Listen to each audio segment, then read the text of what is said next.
Tier 1 वाला person है ना, वो मेटा इकोसिस्टम के पॉइंट ऑफ व्यू से एक क्वालिटी इन्वेंट्री जब वो अपनी स्क्रीन को स्क्रॉल कर रहा होगा, सो मेटा अगर वहां पर आपका एड्स दिखाना चाहेगा तो जाहिर सी बात है कि वो हाई सीपीएम आपसे चार्ज करेगा।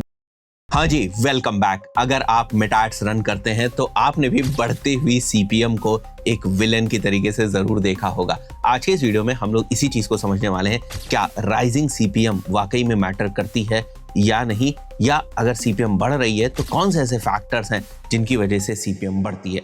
आज के इस वीडियो में सीपीएम को कंप्लीटली टीयर डाउन करने वाले हैं हम लोग, और मेटा एड्स के पॉइंट ऑफ व्यू से ये बहुत इंपॉर्टेंट मेट्रिक है। बिकॉज लोगों को लगता है कि अगर आपके इंप्रेशंस ही महंगे आपको मिल रहे हैं शुरुआत से ही, तो बाकी सारी चीजें ऑटोमेटिकली महंगी हो जाएंगी, यहां तक कि आपकी सीपीसी, यहां तक कि आपकी सीपीए। तो चलिए समझते हैं इन सारी चीजों को आज के इस वीडियो में। सबसे पहले उन रीजंस को समझने की कोशिश करेंगे जिनकी वजह से सीपीएम्स बढ़ती हैं। सबसे पहला जो रीजन है वो है advertiser saturation. More brands like D2C, SaaS और e-commerce are entering the auction every month, which is basically driving up the bid prices and ultimately जो इन्वेंट्री है मेटा एड्स के ऊपर वो बढ़ती जा रही है। इसको और आसान भाषा में समझते हैं कि अगर कोई पर्सन अपनी स्क्रीन को स्क्रॉल कर रहा है और मान के चलते हैं वो 10 मिनट तक अपनी स्क्रीन को स्क्रॉल करता है, तो जो मेटा की एड इन्वेंट्री वो एड स्पेसेस है यहाँ पर, जहां पर डिफरेंट एड जो है वो दिखाए जाएंगे। अब जैसे जैसे ज्यादा कॉम्पिटिटर्स आते जाएंगे, ज्यादा एडवर्टाइजर्स आते जाएंगे, वैसे वैसे इन एड स्पेसेस की जो मारामारी है वो बढ़ती जाएगी। अब क्योंकि ज्यादा एडवर्टाइजर्स आ गए हैं और सभी लोग चाहते हैं कि इस स्पेसिफिक इन्वेंट्री के ऊपर उनका जो है एड है वो दिखे, तो अल्टीमेटली ऑक्शन जो है वो काफी कॉम्पिटिटिव हो जाएगा और उससे जो आपकी सीपीएम्स हैं वो बढ़ने वाली है। तो ये बहुत ही नॉर्मल सी चीज है and over the period of time ये होगा। इसीलिए आप देख रहे हो कि ईयर ऑन ईयर आपको सीपीएम में एक इंक्रीज देखने को मिल रहा है। तो अगर कोई पर्सन ये कहता है कि पिछले साल मेरा सीपीएम 30 का था, इस साल भी मेरा सीपीएम 30 का होना चाहिए और आने वाले साल में भी मेरा सीपीएम 30 का होना चाहिए, ये चीज बहुत ज्यादा प्रैक्टिकली पॉसिबल जो है वो नहीं है। आगे बढ़ते हैं हम लोग। सेकेंड रीजन जिनकी वजह से सीपीएम्स बढ़ रही है, that is basically AI driven delivery. That is like Advantage Plus and Andromeda prioritize high value users, making premium inventory more expensive. अब देखो इस टाइप से होता है कि अगर कोई भी पर्सन अपनी स्क्रीन को स्क्रॉल कर रहा है और अगर मेटा को लगता है कि ये पर्सन जो है वो कन्वर्ट हो सकता है अगर इसको ऐड दिखाया जाए, तो उस प्लेस को होल्ड करने के पॉइंट ऑफ व्यू से मेटा जो है वहां की जो बेस सीपीएम है उसको इंक्रीज कर देगा। तो जब आपके ऐड का इंप्रेशन होगा तो भी आपकी जो सीपीएम है वो बढ़ी हुई होगी। So another reason is AI driven delivery. Third reason is basically seasonal trends. अब सीजनल ट्रेंड्स कुछ इस टाइप से होते हैं, जैसे न्यू ईयर आ गया, उस वक्त जो है वो बहुत सारे एडवर्टाइजर्स जो है वो मेटा के ऊपर एड्स रन करते हैं, डिफरेंट ऑफर्स के साथ रन करते हैं और डिफरेंट इंडस्ट्रीज के लोग जो हैं वो एड्स रन कर रहे होते हैं। तो डेफिनेटली बहुत सारे एडवर्टाइजर्स आ जाएंगे, इन्वेंट्री लिमिटेड है, उस पर्टिकुलर सिनेरियो में जो सीपीएम है वो बढ़ेगी। तो सीजनल ट्रेंड्स भी होते हैं डिफरेंट तरीके के, जैसे एग्जाम्स वगैरह आ जाएंगे। एग्जाम्स वाला जो टाइम पीरियड होता है उस दौरान भी आप देखेंगे कि आपके सीपीएम्स जो हैं वो थोड़े बहुत बढ़ रहे हैं। कुछ ऐसा टाइम पीरियड होगा जहां पर आपको लोएस्ट सीपीएम्स जो हैं वो देखने को मिलेंगे। बट लोएस्ट सीपीएम्स का मतलब ये नहीं है कि आपको वहां से कन्वर्जन्स भी देखने को मिल जाएंगे। Lowest CPM basically low quality inventory भी होती है।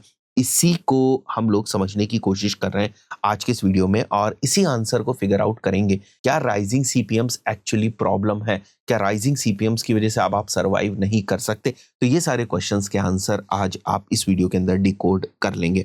यहाँ पर अगर आप देखें तो फेस्टिवल्स के टाइम पर हाई डिमांड रहती है। Black Friday, cyber Monday peak time आता है, जो अभी का टाइम जो है वो नवंबर का चल रहा है, यहाँ पर भी जो है वो सीपीएम्स बहुत ज्यादा हाई हो जाती हैं। इसी तरीके से दिसंबर वगैरह में अगर हॉलीडेज वगैरह हैं तो भी आप देखोगे कि सीपीएम्स जो हैं वो हाई हो जाएंगी। So through out a calendar year you can see different phases of the CPM, और इन सब चीजों के लिए आपको सीजनल स्ट्रैटेजी सिस्टम जो है वो बिल्ड करना पड़ेगा। फॉर एग्जाम्पल, आप पहले से ही बहुत सारे डिफरेंट क्रिएटिव्स को बना के रख सकते हैं, डिफरेंट टाइप्स के कैंपेन्स को आप इन टाइम में जो है वो प्लान कर सकते हैं, रादर ये सोचने की कि सीपीएम जो है बढ़ गई, अब मुझे जो प्रॉफिट है वो नहीं मिलेगा, या ऑलरेडी जो आपकी वार्म ऑडियंसेस हैं उनके ऊपर आप इस टाइम के दौरान जो है वो काम कर सकते हैं। So the other 2, 4th and 5th reasons are creative fatigue and audience narrowing. इनकी वजह से भी सीपीएम बढ़ता है। सो फॉर एग्जांपल, अगर सीटीआर प्लमेट्स होता है, मतलब आपके एड्स को लोग पसंद नहीं कर रहे हैं, रिलेवेंट लोगों को रिलेवेंट एड्स दिख नहीं रहा है, लोग आपके ऐड को देख रहे हैं बट उसके ऊपर क्लिक नहीं कर रहे हैं, इन सब से क्या होता है कि आपके जो रिलेवेंस स्कोर है वो कम होता है, और जैसे ही आपका रिलेवेंस स्कोर कम होगा वैसे ही आपके लिए ऑक्शन जीतना जो है वो मुश्किल हो जाएगा, और जैसे ही आपके लिए ऑक्शन जीतना मुश्किल होगा वैसे ही आप देखोगे आपकी जो सीपीएम है वो बढ़ जाएगी. So there can be another reason for rising CPMs, and the cause is basically creative fatigue. बार बार वही क्रिएटिव्स आप दिखा रहे हैं, कुछ नई चीजें नहीं लेकर आ रहे, कुछ नए हुक्स आप लेकर नहीं आ रहे हैं, और जिनकी वजह से यूजर्स जो है वो क्लिक नहीं कर रहे हैं. सो आपका सीटीआर जो है वो डाउन होगा. इसी तरीके से अगर आपकी फ्रीक्वेंसी ऑफ द एड्स बहुत ज्यादा बढ़ जाती, if the same users are seeing your ad repeatedly, which means that आपके जो इंप्रेशंस हैं वो बढ़ते जा रहे हैं, एंड उन इंप्रेशंस के अगेंस्ट आपके जो क्लिक्स हैं वो उस तरीके से नहीं बढ़े, आपका सीटीआर डाउन हो रहा है. और अगर आपका सीटीआर डाउन हो रहा है, which is not giving a good signal to Meta का सिस्टम कि this ad is relevant to the people जिनको एड दिखाया गया, and over the period of time creative fatigue आ जाता है एंड रिजल्ट होता है हाई सीपीएम के. So there are logical reasons behind rising CPM, but हाँ ये भी सच है कि बेंचमार्किंग के पॉइंट ऑफ व्यू से या एवरेज सीपीएम के पॉइंट ऑफ व्यू से भी हम थोड़ी सी इन्फ्लेटेड सीपीएम्स देख रहे हैं, बिकॉज वो पूरी की पूरी इंडस्ट्री के ऊपर इम्पैक्ट पड़ रहा है. अब एडवर्टाइजर ज्यादा मेटा एड्स के ऊपर भरोसा कर रहे हैं, उनको ज्यादा रिजल्ट्स आ रहे हैं, ज्यादा वो पैसे डाल रहे हैं, ज्यादा इन्वेंट्री को कैप्चर करना चाह रहे हैं, ज्यादा अच्छे तरीके से एड चलाना लोग over the period of time में सीख गए. सो कंपटीशन जहां पर भी बढ़ेगा, अब इन्वेंट्री को ना आप एक लैंड की तरीके से समझने की कोशिश करें, एक जमीन की तरीके से समझने की कोशिश करें कि अगर किसी जमीन के बहुत सारे खरीदार जो है वो आ जाएंगे तो डेफिनेटली उस जमीन का जो रेट है वो बढ़ जाएगा. तो it's purely demand and supply का गेम, बिकॉज जो यूजर 5 मिनट का टाइम बिता रहा था, हो सकता है वो यूजर अब 8 मिनट का टाइम बिता रहा हो, 10 मिनट का टाइम बिता रहा हो, बट वो across different inventory of Meta ecosystem बिता रहा है. जैसे वो थोड़ा समय इंस्टाग्राम पे बिता रहा है, थोड़ा जो है वो रील्स में जो है वो अपना समय बिता रहा है, थोड़ा वो स्टोरीज देखने में अपना समय बिता रहा है. तो these are the different different places and these are the different different placements. There are very few placements जहां से बहुत अच्छे कन्वर्जन्स आते हैं, and that is the reason कि हर कोई चाहता है कि उनके एड्स उसी प्लेसमेंट्स में दिखे जहां से बेहतर कन्वर्जन्स जो है वो आ सकते हैं, ऐसे यूजर्स में दिखे जहां पर बेहतर कन्वर्जन्स आ सकते हैं. अब कोई एक पर्सन है जो Tier 3 सिटी के अंदर बैठा है, उसका काम है बस वो रैंडम सी रील्स स्क्रॉल करता रहता है, कोई एड्स आते भी हैं तो वो उनको देख तो लेता है बट कभी उसको खरीदता नहीं. में भी ऐसा भी हो सकता है कि वो एक रिमोट लोकेशन पर रहता है जहां पर प्रोडक्ट जो है वो डिलीवर नहीं हो सकते, या जहां पर वो सर्विसेज वो लेना नहीं चाहता. वहीं पर अगर आप माने कि Tier 1 सिटी के अंदर कोई पर्सन बैठा है, वो एड देखता है, फटाक से वो ऑर्डर करता है. तो now you can basically distinguish between quality inventory and a low quality inventory. जो Tier 1 वाला पर्सन है ना, वो मेटा इकोसिस्टम के पॉइंट ऑफ व्यू से एक क्वालिटी इन्वेंट्री, जब वो अपनी स्क्रीन को स्क्रॉल कर रहा होगा, सो मेटा अगर वहां पर आपका एड्स दिखाना चाहेगा तो जाहिर सी बात है कि वो हाई सीपीएम आपसे चार्ज करेगा, बिकॉज वहां पर आपके जो कन्वर्ट होने के चांसेस है वो ज्यादा है. So this is how the algorithm works.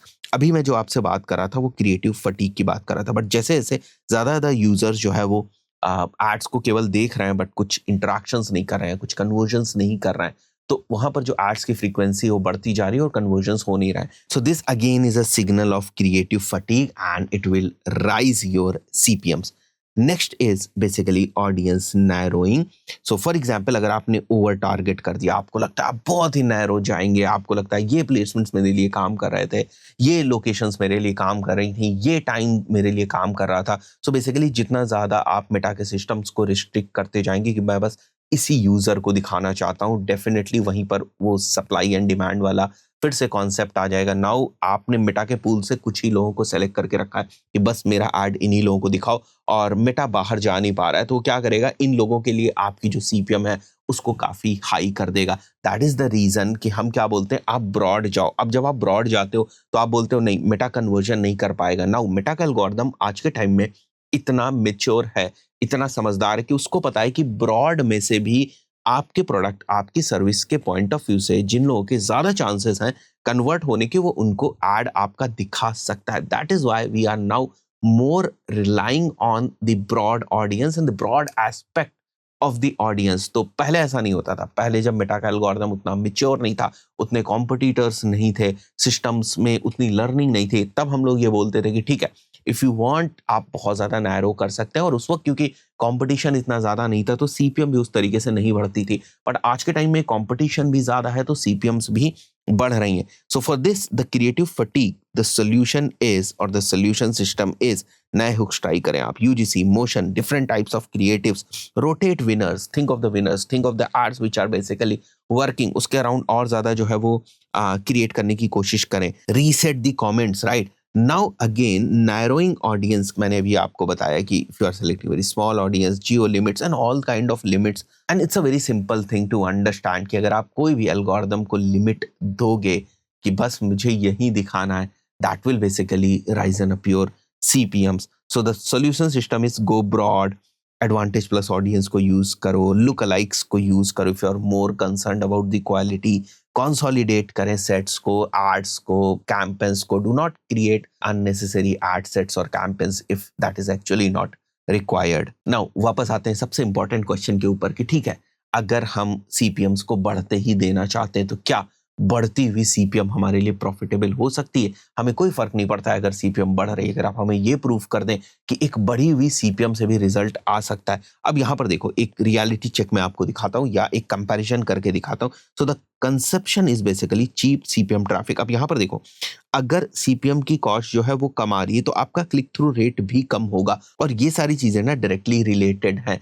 क्यों? क्योंकि CPM का कम होना विच इज अ सिग्नल कि आप बेहतर ऑडियंस तक नहीं पहुंच पा रहे, इसीलिए वो इन्वेंट्री जो है वो सस्ती है. तो यहाँ पर सेम चीज है, सस्ती CPM की वजह से, क्वालिटी ऑफ इन्वेंट्री की वजह से क्लिक थ्रू रेट भी कम है और उसकी वजह से कन्वर्जन रेट भी कम है. तो इस CPM के ऊपर इन मैथ्स के साथ आपका जो CPA आएगा ना वो $250 के अराउंड आएगा, ₹250 के अराउंड आएगा. वहीं पर अगर हम क्वालिटी ऑडियंस तक पहुंच पा रहे हैं और इन दैट सिनेरियो ऑल्सो अगर हमारा CPM जो है वो हाई है, तब भी अगर आप यहाँ पर देखने की कोशिश करें तो CPM की कॉस्ट $40 के आसपास है, क्लिक रेट हमारा 2% है, कन्वर्जन रेट हमारा 4% है, और इसकी कैलकुलेशन से जो हमें यहाँ पर CPA देखने को मिल रहा है वो $50 के आसपास है, which is very much acceptable.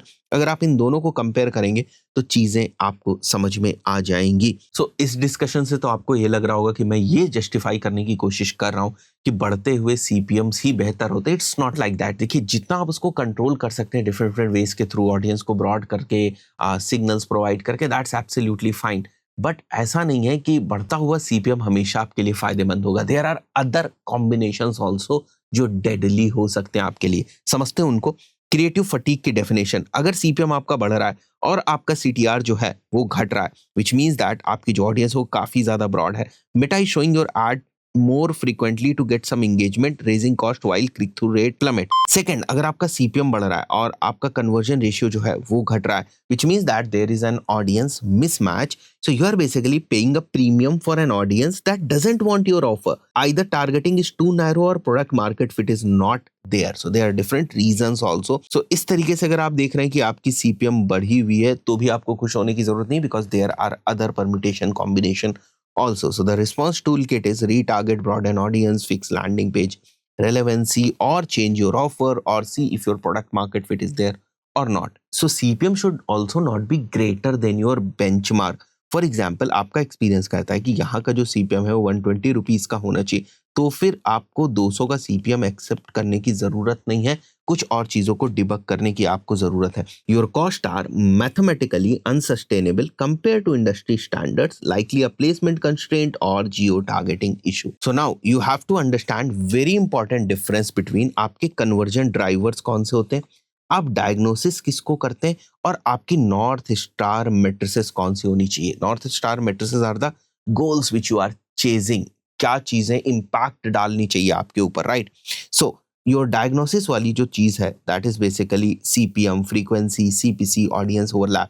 अगर ये बढ़ रही हैं, घट रही हैं, ठीक है, आप केवल उसका डायग्नोसिस कर लें, but you do not have to dependent on that. So what I am trying to tell you is never optimise the lower tier at expense of a higher one. तो फॉर एग्जांपल, CPM ऑप्टिमाइज करने के चक्कर में आप ये ना भूल जाएं कि आपका जो मेन गोल है वो CPL है. फॉर एग्जाम्पल, फ्रीक्वेंसी को ऑप्टिमाइज करने के चक्कर में आप ये ना भूल जाएं कि आपका मेन गोल जो है वो MER है. आप पढ़े हुए हैं कि भाई फ्रीक्वेंसी मेरी गड़बड़ आ रही है, but if CPA is good or ROAS is good or MR is good, whichever is your goal, अगर वो satisfied हो रहा है, just ignore this. So at the end, if this is green, if this is working, nothing else is required. Now, for example, अगर ये चीज नहीं काम कर रही है, then you have to work on this. Now improve these to influence tier 1. This is tier 1, this is tier 2, this is tier 3. तो आपको इनको improve करने की कोशिश करनी है, CTR को improve करना है, लैंडिंग पेज के कन्वर्जन को improve करना है, हुक रेट को improve करना है, एवरेज वॉच टाइम को improve करना है. जो सारी चीजें ये सारी चीजों को improve करेंगी. जब ये भी नहीं चल रहा है, ये भी नहीं हो रहा है, then you have to come to this. So these are only the signals which are used for diagnostics purpose. So for example, if your CPM is rising or you have a high CPM, then you have to basically optimize the funnel stages from left to right. Broad targeting, ad format mix, visual quality आपकी बेहतर होनी चाहिए, hook आपका बेहतर होना चाहिए, CTR आपका अच्छा होना चाहिए, लैंडिंग पेज व्यू आपकी अच्छी होनी चाहिए, एड टू कार्ड आपका अच्छा होना चाहिए, परचेज आपका अच्छा होनी चाहिए और लाइफ टाइम वैल्यू आपकी अच्छी होनी. अगर ये सारी चीजें हो रही, if you are optimizing for all these different pointers, which means that higher CPMs are justified. You have to work on all these different things, not only on CPMs. If you'll work on these things, ultimately अगर CPM नहीं भी improve होता है, then also you'll reach to a better result or a benchmark type of result. So इन्हीं से एक और point निकल के आता है कि what you need to optimize to justify your higher CPMs.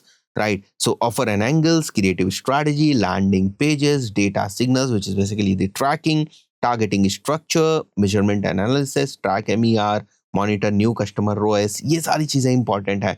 Operations and pacing, like how you are managing your daily budget and all, and what is your budget. Is your budget enough to run the ads, or your budget planning is great. ये सारी चीजें जो है वो ज्यादा मायने रखती हैं. So guys, I believe आपको concept समझ में आया होगा. That's it for this particular video. See you in the next video. Till then, goodbye.